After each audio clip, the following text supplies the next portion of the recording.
왜냐, 저녁에 밤을 좀 설치니까 아침에 일어나기가 좀 힘든 것 같아, 다들, 그죠? 자, 여러분 반갑습니다. 서경영 아카데미를. 오늘은 술 취한 코끼리 길들이기라는 책을 같이 한번 만나보려고 합니다.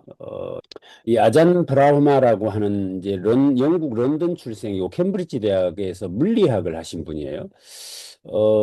일단 이런 자연과학 하신 분들이 세상을 바라보는 그 시선이라고 하는 것이 굉장히 좀 색다를 수 있겠죠.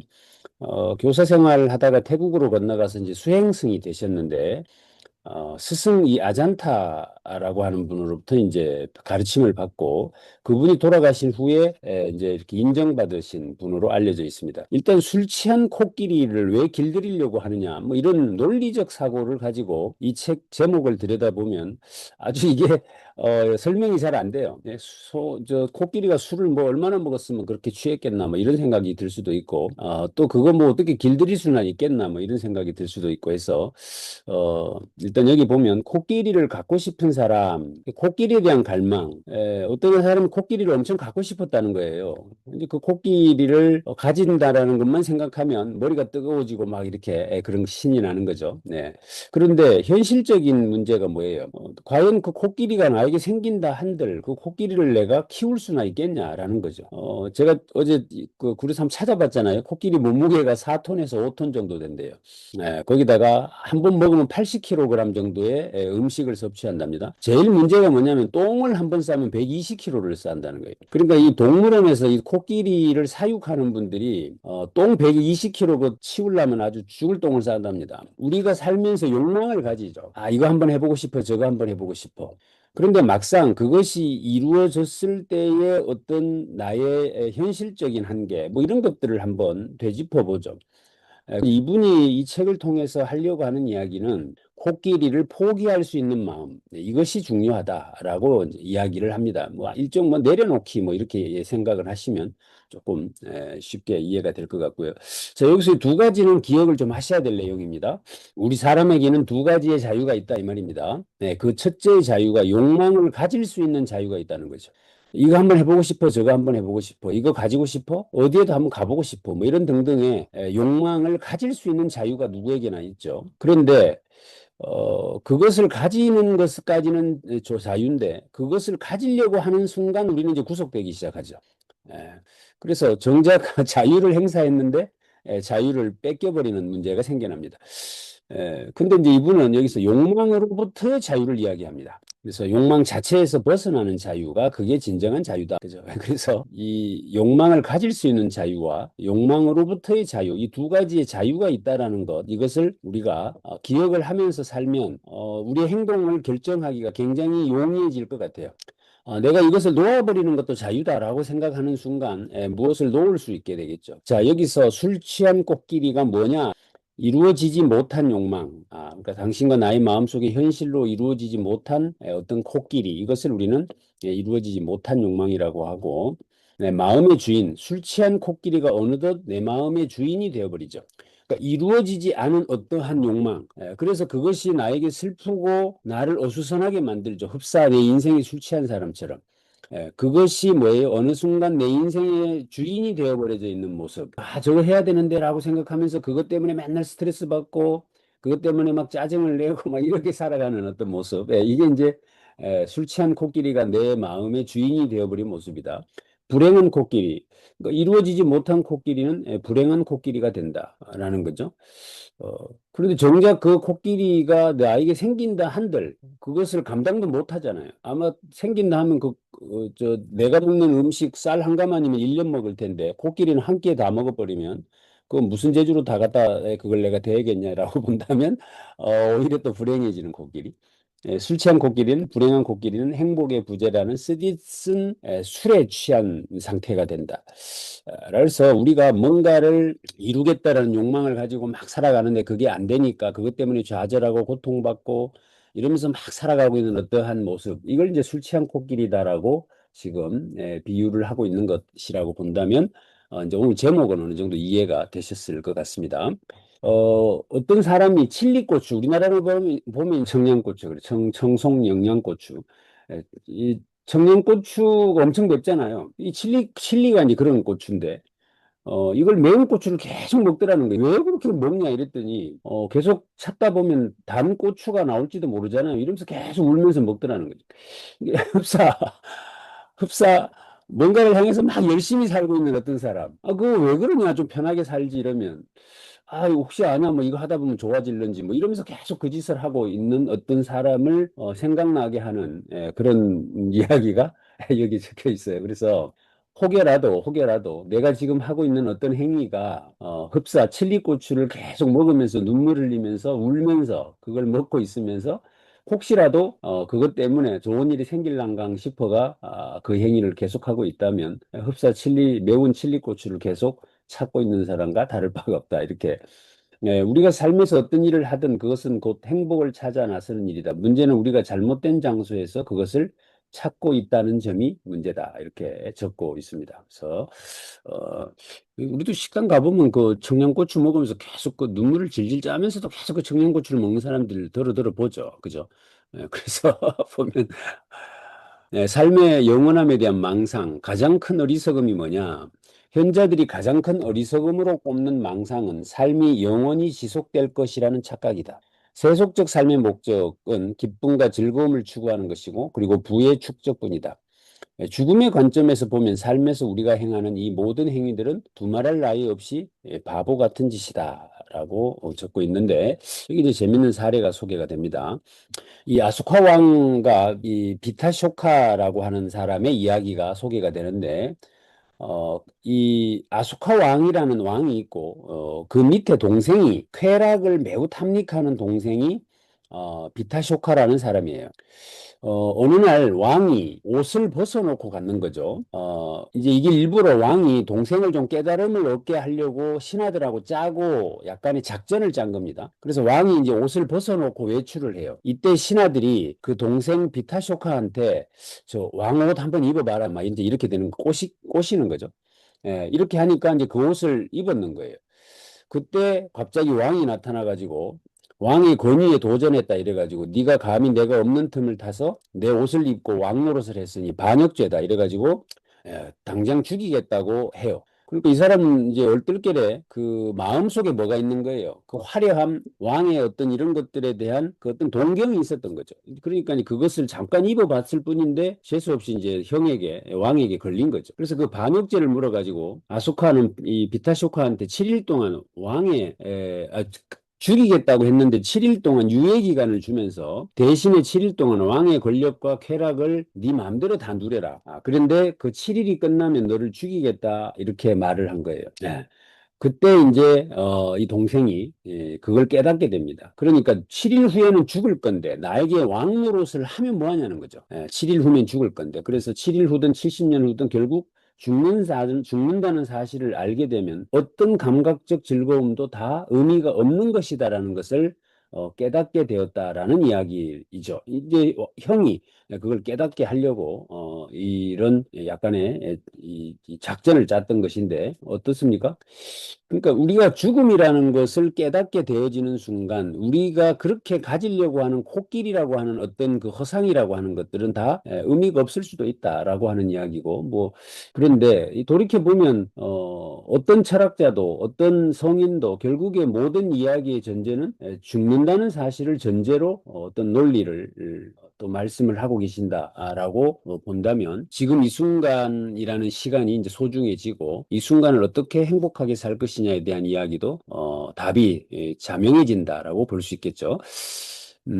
탄생은 곧 죽음의 선고이다. 이런 사실을 아는 것은 삶에서 우선적으로 해야 할 일들을 재정리를 시킨다. 무엇이 가장 중요한가? 공중에 던진 막대기는 무거운 끝으로 떨어지게 되어 있다. 당신이 이 삶에서 계속해서 무겁게 축적하고 있는 것은 무엇인가? 행복의 부재, 코끼리에 대한 갈망, 단맛이 나는 칠리에 대한 헛된 기대, 혹은 분노, 질투, 이기심 같은 부정적인 감정들은 결국 무거운 막대기 끝이 되어 머리 위로 떨어질 것이다. 이것을 생각하면서 읽으면 무섭습니다. 이 공중으로 작대기를 던지면 무거운 쪽이 떨어진다는 거예요. 근데 그 무겁다라는 것은 뭐죠? 내가 거기서 지금 추구하고 있는 어떤 욕망 같은 어떤 것들이죠. 이것이 결국에 내 머리로 떨어져서 내 머리에 그 작대기가 이렇게 꼽힌다고 생각을 하면 살짝 무서워지는 그런 이야기인데 이거 실상 그런 것 같죠.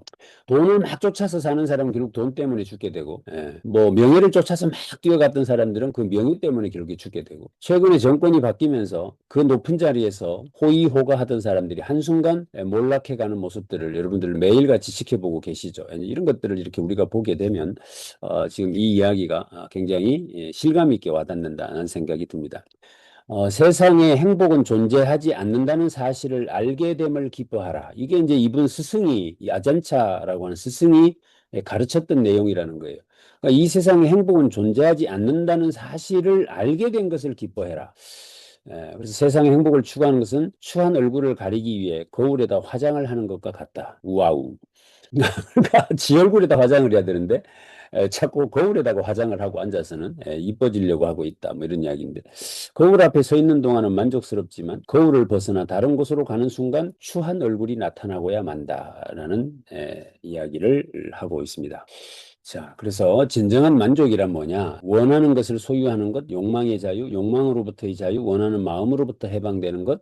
그래서 부처의 두 번째 진리는 세상에는 행복이 존재하지 않음을 깨닫고 행복을 원하는 그 마음을 내려놓는 것이 중요하고 첫 번째는 행복이 없다라는 것. 이 두 가지가 부처가 깨달은 것이다라고 적고 있습니다.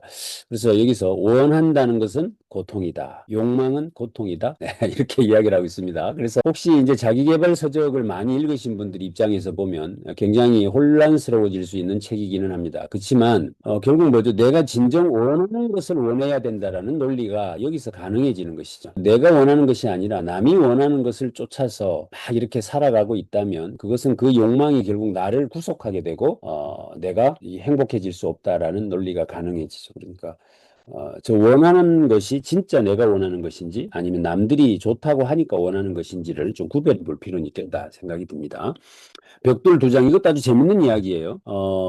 우리 건축가들도 늘 실수를 저지릅니다. 하지만 우리는 고객에게 그것이 다른 건물들과 차별화시켜주는 그 건물만의 특별한 점이라고 설명하고는 수천 달러를 더 청구합니다. 이 무슨 말이냐면, 이 건축 집을 짓는 사람들이 벽돌을 쌓다 보면 똑바르게 안 쌓고 어떤 벽돌은 이렇게 뾰족 튀어나오게 쌓거나 실수를 하는 거 실수를 이제 그렇게 해서 이제 쌓아놨는데 집 주인이 왜 저 삐뚤게 쌓았냐 이러면 그 일부러 멋있게 하려고 그랬다 이런다는 거예요. 그러면서 돈을 더 달라고 한다는 겁니다.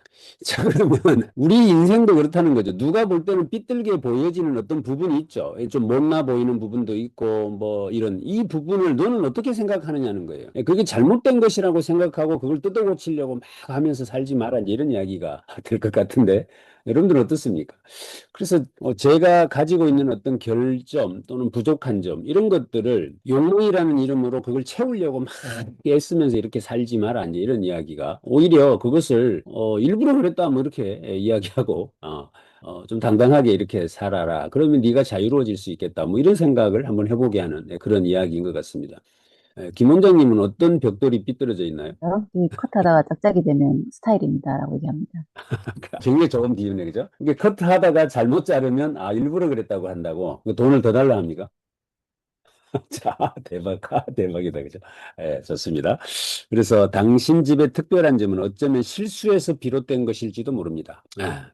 마찬가지로 당신이 자기 자신 안에서 상대방 안에서 혹은 삶 전체에서 잘못된 것이라고 여기는 것들은 어쩌면 당신이 이곳에서 보내는 시간을 즐겁고 풍요롭게 해주는 특별한 것인지도 모릅니다. 네. 어둡다고 불평하는 것보다 촛불을 켜는 것이 낫다. 죄책감은 우리의 마음 깊은 곳에서 스스로에게 내리는 처벌이다. 자기 비난에서 벗어나는 여행 중 가장 힘든 단계는 자신이 용서받을 자격이 있는 존재임을 스스로에게 이해시키는 일이다. 자기 비난, 자기 비난. 이 죄책감이죠. 그래서 행복은 고통의 끝이 아니다. 고통은 행복의 끝이 아니다. 한마디 한마디가 다 곱씹어 보면 아주 이 국물이 우러나는 그런 글들입니다. 그래서 행복은 고통의 끝이 아니라 뭐죠? 또 다른 고통의 시작이다. 그러니까 행복은 없다. 어디에 있다고 생각하지 마라. 이것은 실제 요즘 그 심리학 쪽에서도 아주 논문으로 다 증명이 되는 내용들이죠. 그 행복이라고 하는 것이 구체적으로 형성화되어져 있다고 착각하지 마라. 그것은 어디에 존재하는 어떤 것이 아니다라고 명확하게 이야기를 합니다. 그래서 뭐라고 부르죠? 영어로는 굿 필링, 굿 필링. 그러니까 느낌이 좋은 상태 그것이 행복인 것이지 어딘가에 머물고 있는 결정화된 존재가 행복이 아니다라는 이야기를 이제 요즘 그 심리학에서도 자주 이야기하는 것 같습니다. 우리는 우리의 삶을 통해서 이 순환을 돌고 있을 뿐이다. 행복과 고통은 거의 같은 비율로 얻는 것이 삶의 본질이다. 그래서 그 쇼펜하우어 같은 사람 뭐라고 했나요? 그 어떤 불안감과 권태로움의 사이에서 움직이는 시계추와 같은 것이 인생이다. 그죠? 그러니까 일이 없으면 불안하고 일이 있으면 권태로워지고 이 사이를 왔다 갔다 하는 시계추와 같은 것이 인생이다. 이렇게 이야기를 했던 것 같습니다. 그래서 결국 행복과 고통은 순환된다. 당신이 삶에서 무엇을 하든 누군가로부터 그런 종류의 사랑을 받는 것은 세상에서 가장 가치 있는 선물을 받는 것이다. 그때 당신은 그것을 소중히 여기고 잃어버리지 않게 가슴 깊은 곳에 간직하게 된다. 사랑의 벽돌벽. 이 밑에 사랑에 빠질 때부터를 한번 누가 박운주 선생님이 한번 읽어봐 주시겠습니까? 네, 사랑의 벽돌벽, 사랑에 빠질 때 우리는 상대방의 벽돌벽에서 오직 훌륭하게 쌓아 올려진 벽돌들만을 본다. 그것이 우리가 보고자 원하는 전부이기 때문에 그것만을 보게 되는 것이다. 왜 사람은 어두컴컴한 나이트클럽이나 촛불 아래 단둘이서 하는 식사 때 사랑에 빠지는가? 다른 이유 때문이 아니다. 그 상황에서는 상대방 얼굴에 난 여드름이나 가짜 치아를 똑똑히 볼 수 없기 때문이다. 이혼할 때, 이혼 소송을 하기 위해 변호사를 찾아갈 때는 상대방의 벽돌벽에서 오직 잘못 놓인 벽돌만을 본다. 높이 살만한 장점들에 대해서는 눈뜬 장님이 된다. 예. 감사합니다. 그러니까 벽돌이 잘못 쌓여진 것을 못 보니까 결혼을 하고 그것을 보는 순간 이혼을 한다 이 말인데 지금 결국 요즘에 결혼을 적게 하는 이유가 LED가 발명되면서부터 그런 것 같아, 그죠? 요새 조명이 너무 밝아. 진짜 호롱불을 켜야 이게 애도 많이 놓고 결혼도 많이 하는 것 같아요. 상대방의 얼굴에 난 여드름을 못 보게 되고, 갑자기 이뻐 보여서 결혼을 하게 된다, 이제 이야기인데, 자기의 이 장점을 보고 단점을 안 보는 지혜를 이야기합니다. 진정한 사랑, 상대의 행복. 만일 당신의 사랑이 진정한 사랑이라면 당신은 당신의 연인이 당신보다 훨씬 나은 사람을 발견했다는 사실에 기뻐할 것이며 전보다 훨씬 더 행복할 것이다. 내가 내 남편을 진짜 사랑한다면 내 남편에게 다른 여자가 생기는 것을 기뻐할 것이다. 그 말입니다. 이게 왜냐? 내 남편이 기뻐하는 일까지 기쁜 거죠. 그러니까 이게 진짜 사랑이다 이 말이에요. 이게 지금 이거 뭐죠? 우리 그때 강신주 박사 이거 감정 수업에 할 때 제가 여러 번 말씀을 드렸던 이야기인데, 내가 내 남편을 진짜 사랑한다면 내 남편이 교통사고가 나서 내 옆에 누워 있을 때 행복해한다. 왜? 내가 극진히 간호할 수 있으니까. 내 온몸을 다해서 케어해 줄 수 있으니까. 이 지금 이게 약간 비약적인 이야기이긴 하지만, 그 이야기고. 당신의 연인과 당신의 가장 친한 친구가 그토록 행복한 시간을 함께 보낸다는 것에 기뻐할 것이다. 그들이 사랑에 빠졌다는 사실에 당신은 환희를 느낄 것이다. 진정한 사랑에서는 상대방의 행복이 가장 중요한 것이 아닌가. 하지만 앞에서 말한 대로 진정한 사랑은 매우 드물다라고 적고 있습니다. 지금 약간 멘붕 오셨죠, 다들? 지금 나는 내 사랑이 딱 요만큼이구나 생각이 고통을 더 아프게 하는 것이 두려움. 두려움을 내려놓으면 단지 아프다는 감각만 남는다. 내가 내려놓은 것은 아픔에 대한 두려움이었다. 나는 그 아픔을 받아들였으며 그것을 껴안고 거부하지 않았다. 그래서 그것은 떠나갔다. 우리가 두려움은 무엇을 먹고 자란다는 이야기 몇 번 했죠? 두려움은 시간을 먹고 자란다고 계속 이야기를 했죠. 그래서 이 고통을 더 아프게 하는 것이 두려움이다. 그래서 두려움과 미래의 벽돌. 이것도 한번 누가 읽어봐 주시도록 할게요. 윤선아 선생님 한번 읽어봐 주실까요? 자기 비난이. 네, 두려움과 미래의 벽돌벽. 자기 비난이 과거의 벽돌벽을 바라보면서 잘못 쌓은 두 장의 어긋난 벽돌만을 보는 것이라면 두려우면 미래의 벽돌벽을 바라보면서 잘못 쌓게 될 벽돌만을 보는 것이다. 두려움이 눈을 가리면 완벽하게 쌓아 올려질 나머지 벽돌들을 바라볼 수 없게 된다. 미래에 어떤 일이 일어날 것인가는 수많은 가능성이 있다. 불행한 가능성에 집중할 때 그것은 두려움이라 불린다. 반면에 다른 가능성들이 훨씬 많음을 기억할 때 그것은 두려움으로부터 자유라 불린다. 네.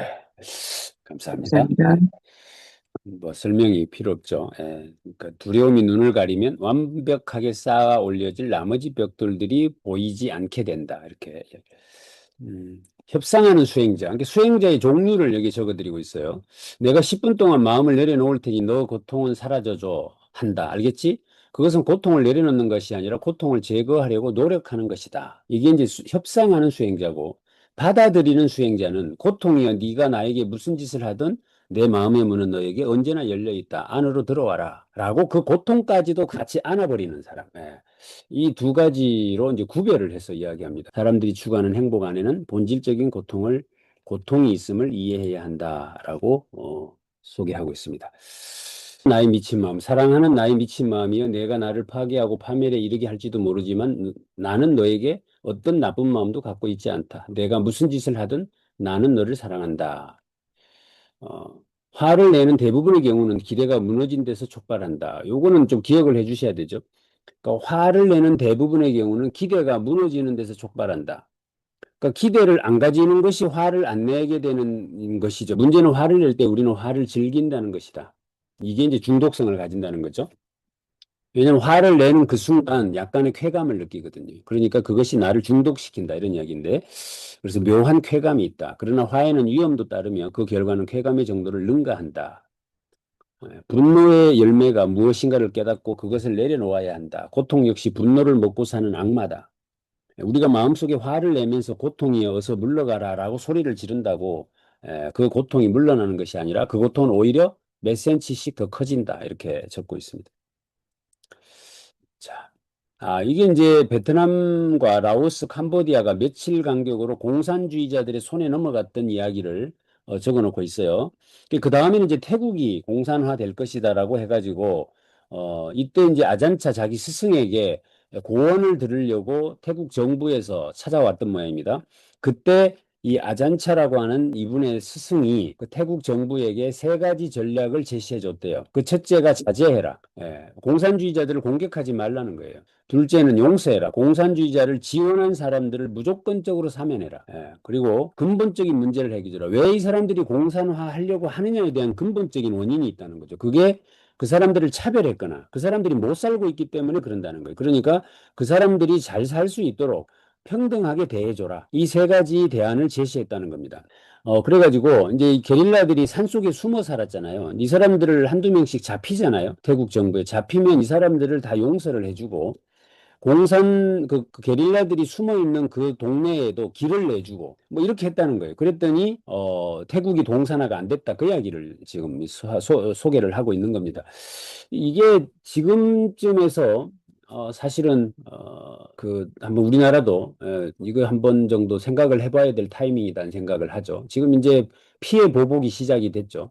그래서 이제 뭐 계속 잡혀 들어가고 이제 아마 엄청난 숙청이 일어나게 될 텐데, 이것이, 어떤 계기로 용서라고 하는 형태로 나타나게 할 것이냐. 만약에 그렇지 않는다면 또 다른 보복이 그 다음에 또 반복될 것은 자명하죠. 그러니까, 이제 이 문제가 있었죠. 그래서, 어쨌든 계기가 이제 이런 이야기를 누가 한번 해줄 사람이 필요한데 우리나라에 이런 이야기를 해줄 어른이 없죠. 그리고 그 이야기를 했을 때 뭐 반대쪽에서는 그 용서하면 안 된다 이래가지고 막 난리를 낼 거니까 이제 이 문제가 어쨌든 그래서 이 내용을 읽어보면 그 게릴라들이 이렇게 잡히잖아요. 잡히거나 서로 만나게 됐을 때 서로 용서를 해주니까 나중에는 이제 서로 친해져 버린 거예요. 그래가지고 그 피해 보복이 안 일어나는 이 지혜로운 일들이 태국에서 있었다라고 적고 있습니다.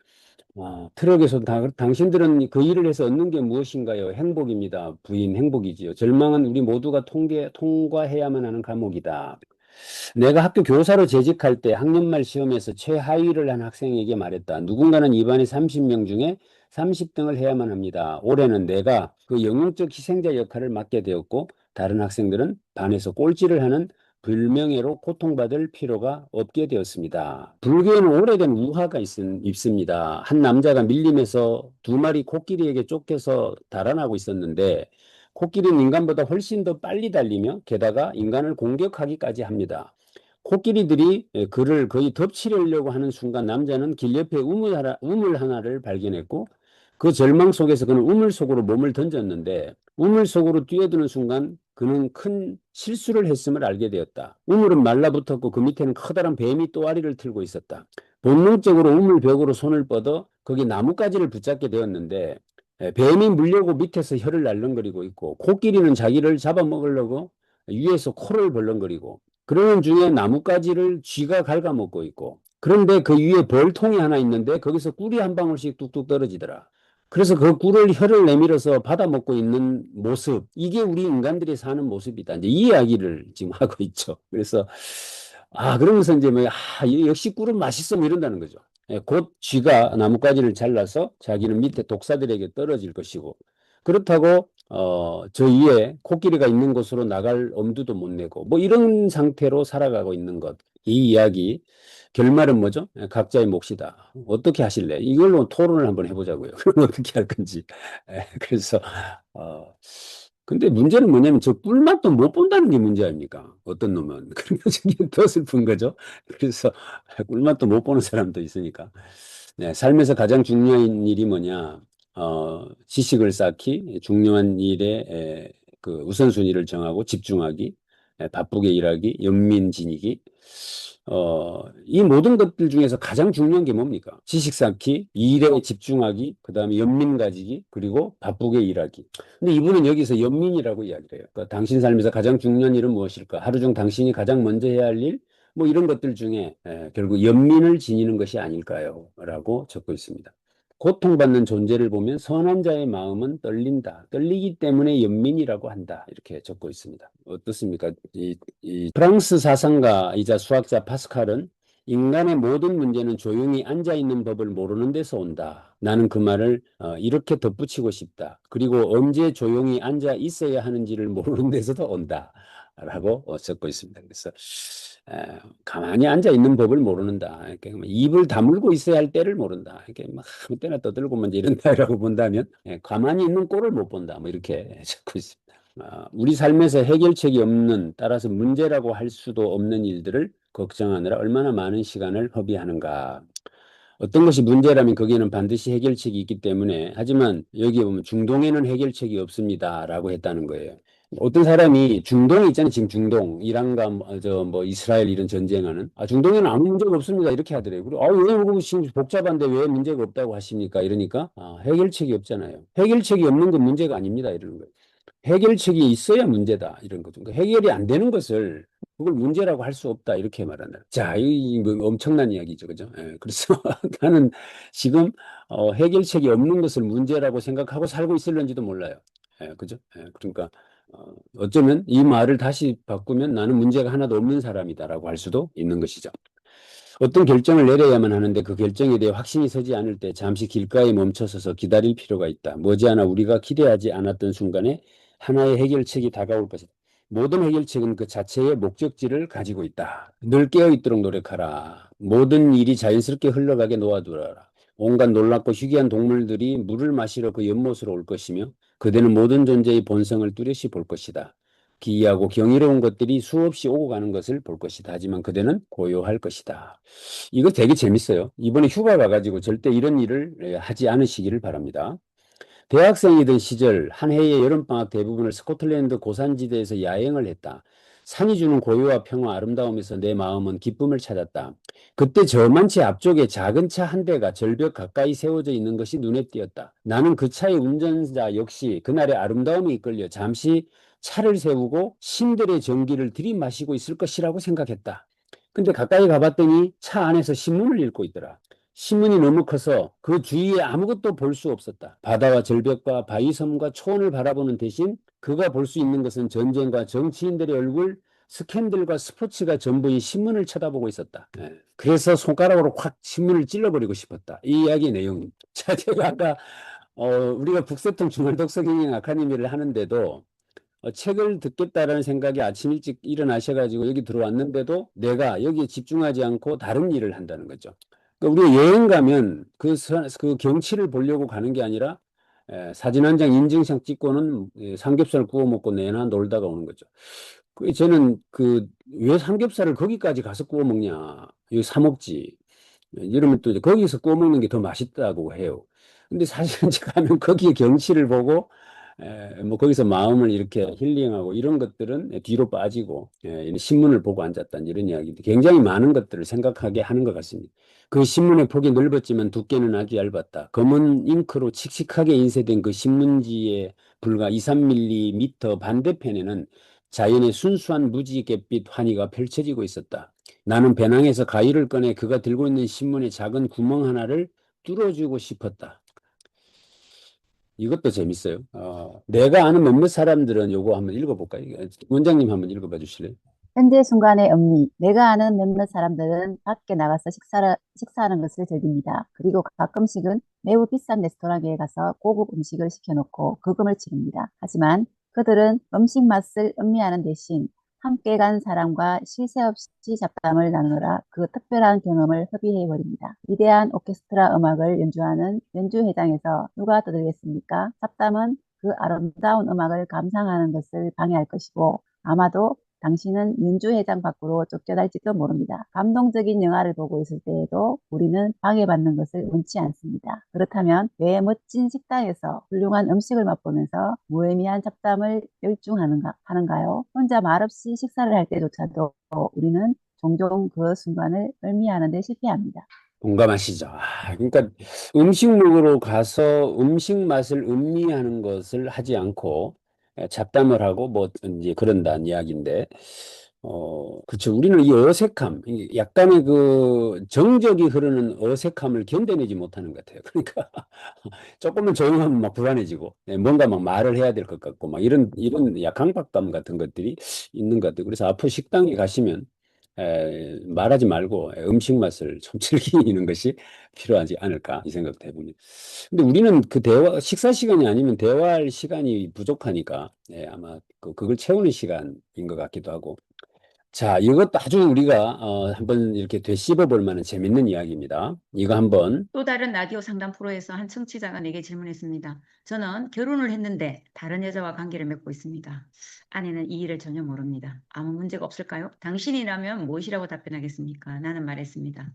아무 문제가 없다면 당신은 이 프로에 전화를 하지 않았겠지요. 많은 이들이 자신의 행위가 잘못된 것임을 알면서도 그런 질문을 하는 것은 전문가가 나서서 그들에게 아무 문제가 없다고 말해주기를 바라는 기대 심리 때문입니다. 꽉꽉꽉꽉꽉. 네가 네 안에 너 있다. 네가 그 답을 알고 있다. 유답이죠. 네가 답을 알고 있는데 왜 그걸 묻냐 이 말이에요. 그거는 네가 위로받고 싶고 좀 그 권위 있는 사람이 네 편을 들어주기를 바라니까 그거 묻는 거 아니냐.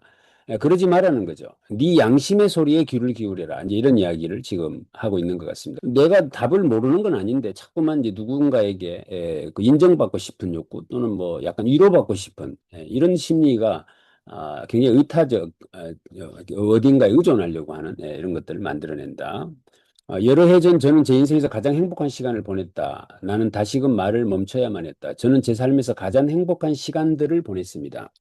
다른 남자의 아내인 한 여인의 애정어린 두 팔에 안겨서 마침내 힘든 고백을 한 것입니다. 우리는 서로 껴안고 어루만지고 입을 맞췄습니다. 거기까지 말한 뒤 나는 고개를 떨구고 한참 동안 바닥에 깔린 카펫을 응시했습니다. 전혀 예상하지 못했던 고백에 사람들은 깊은 충격을 받고 저마다 한숨을 내쉬었습니다. 손으로 벌어진 입을 가리고서 몇 사람은 짧게 외마디 소리를 지르기도 했습니다. 생각을 해보세요. 스님이 어떤 여인하고 두 팔에 안겨서 서로 껴안고 어루만지고 입을 맞추고 어떻게 생각하십니까? 그러니까 이제 사람들이 와, 좀 미친 거 아니야? 뭐 이래 된 거죠, 지금 상황이. 근데 그 사람은 다름 아닌 나의 어머니였습니다. 내가 갓난아기일 때 일입니다. 그러니까 완전히 우리가 가진 어떤 편견이나 고정관념이 얼마나 무서운 것인지를 정확하게 지금 이야기해주고 있는 장면이다. 이거 잘 기억하셨다가 어디 가서 이렇게 공식적인 자리에서 한번 써먹어 보세요. 굉장히 유머 코드도 있는 그런 내용입니다. 청중들은 일제히 웃음을 터뜨리며 안도했다. 그 왁작지껄한 웃음소리 위로 나는 마이크에 대고 외쳤다. 그건 진실입니다. 어머니는 다른 남자, 즉 나의 어머니의 아내입니다. 우리는 껴안고 어루만지고 입을 맞추었습니다. 내 인생에서 가장 행복한 시간들이었습니다. 얼마나 자주 우리가 증거가 나와도 확실하다는 이유만으로 결론에 뛰어듭니까?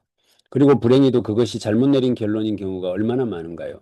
절대적으로 판단하는 것, 이것이 진실이고 나머지 것들은 진실이 아니야 하고 주장하는 것은 지혜가 아닙니다. 라고 적고 있습니다. 말 많은 인간이 늙으면 시력이 흐려지고 청력도 약해지며 머리카락과 치아도 빠져 달아납니다.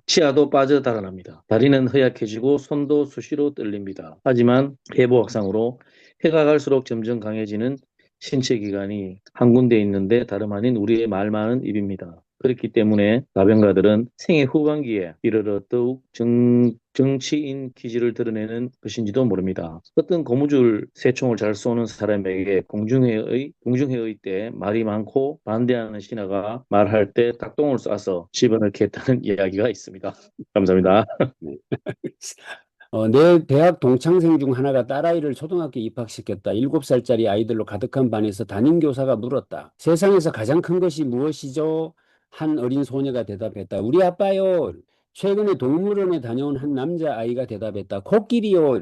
내 친구의 어린 딸이 말했다. 내 눈이 세상에서 가장 커요. 어린 철학자는 입을 열었습니다. 내 눈은 저 애의 아빠도 볼 수 있고 코끼리도 볼 수 있고 그리고 내 눈은 산도 보고 다른 많은 것도 볼 수 있어요.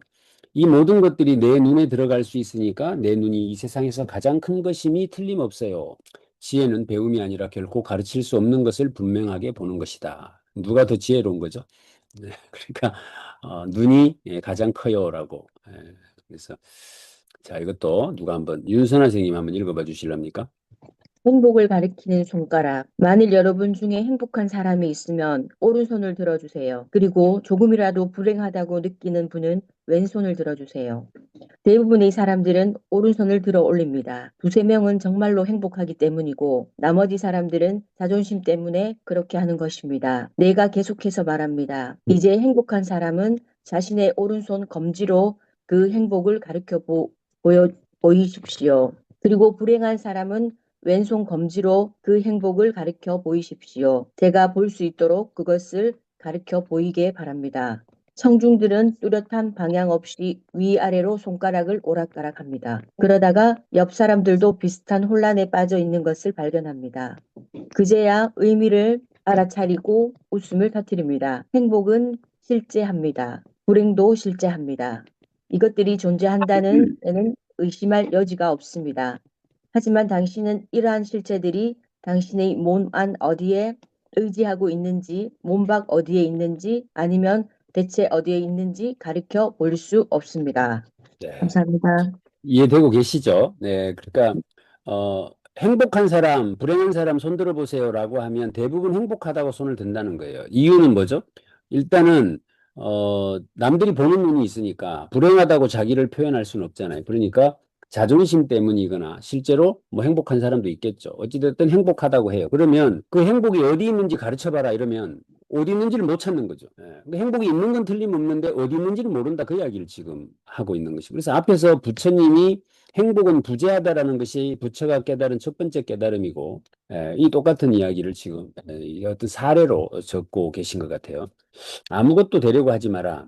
자신을 다른 존재로 바꾸려 하지 말라. 명상가가 되려 하거나 깨달음을 얻으려고도 하지 마라. 앉을 때는 앉으라. 걸을 때는 걸어라. 아무것도 붙잡지 말고 붙잡히지 말아라. 그 무엇에도 저항하지 마라. 좋고 나쁨은 그대의 마음속에서만 일어나는 것이다. 그러니까 무의, 그죠? 장자 이야기 우리 했던 그것을 지금 적고 있습니다. 진정한 자유란 무엇인가? 자유는 당신이 지금 있는 자리에 만족하는 것이 자유다. 감옥은 지금 있는 자리가 아닌 다른 어떤 곳에 있기를 원하는 것이 감옥이다. 이거 외우셔야 됩니다. 그러니까 자유는 지금 당신이 있는 자리에 만족하는 것이 자유다. 감옥은 뭐다? 지금 있는 자리가 아닌 다른 어떤 곳에 있기를 원하는 것이 감옥이다. 그러니까 예를 들면 내가 지금 우리 집에 있지 않고 시원한 어떤 멋있는 여행지에 가 있으면 좋겠다. 그러면 그것 자체가 욕망이죠. 그 욕망을 가지는 순간 거기에 가지 못하고 있는 나는 감옥에 들어가는 거다. 이런 이야기가 되겠고, 자유로운 세상은 지금 이 순간에 만족하는 사람이 경험하는 세상이다. 진정한 자유는 욕망으로부터의 자유이지 욕망의 자유가 결코 아니다. 이게 이 책에서 계속 반복적으로 이야기하고 있는 내용입니다.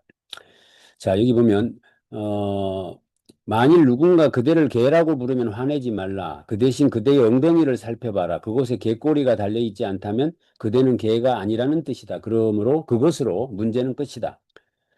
한 젊은 남자가 부드러운 미소를 지으며 내게 다가와 혹시 시간이 있느냐고 물었다. 나 같은 수행자들은 순진해서 세상 물정을 모른다. 나는 생애의 대부분을 절에서 보냈다. 또한 수행자는 손목시계를 차고 다닐 수 없기 때문에 나는 그 남자에게 시계가 없어서 시간을 모르겠다고 정중히 다 대답했다. 그러자 청년은 인상을 구기며 걸어가 버렸다. 그러니까 누가 나에게 이 모욕적인 이야기를 해도 내가 그걸 무시해버리면 아무것도 아닌데, 거기에 내가 반응하는 순간 이제 모욕감을 느낀다.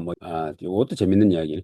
어떤 의사가 고급 스포츠카를 타고 시골길을 달리고 있었다. 기분이 좋았다. 이 모습을 보고 있던 나이든 농부는 그럴 기분은 아니었지만 달리고 있는 자동차의 큰 소리로 외쳤다. 돼지, 돼지 이렇게.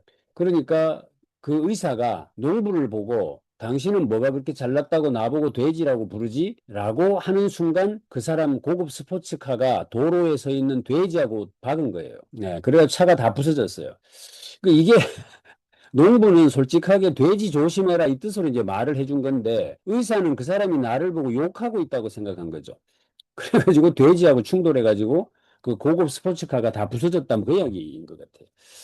그러니까 우리가 누군가가 하는 말이나 어떤 평가들에 너무 예민하게 반응하고 있는 것, 우리는 종종 실수를 저지른다. 삶을 살아간다는 것은 갈수록 덜 자주 실수하는 법을 배우는 것이다. 자, 제가 여러분들에게 소개를, 요 이야기 해드리려고 지금 계속 찾아가고 있었습니다. 4명의 아내 이야기입니다. 인생에서 큰 성공을 거둔 남자가 있었다. 그는 4명의 아내를 거느리고 살았다. 마지막에 눈 감을 시간이 다가오자 그는 침상 곁으로 가장 젊고 최근에 얻은 4번째 아내를 불렀다. 여보, 난 아무래도 오늘이나 내일 죽을 것 같소. 저 세상에서 당신이 없으면 난 무척 외로울 것 같아. 나와 함께 가지 않겠소? 이렇게 물었다는 거예요. 그랬더니 무슨 말도 안 되는 소리를 해요. 그 삐어난 미모의 젊은 아내가 말했다. 나는 여기 남아야 돼요. 당신의 장례식 때 당신을 위해 멋진 고별사를 해줄게요. 그 이상은 안 돼요. 라고 하더랍니다.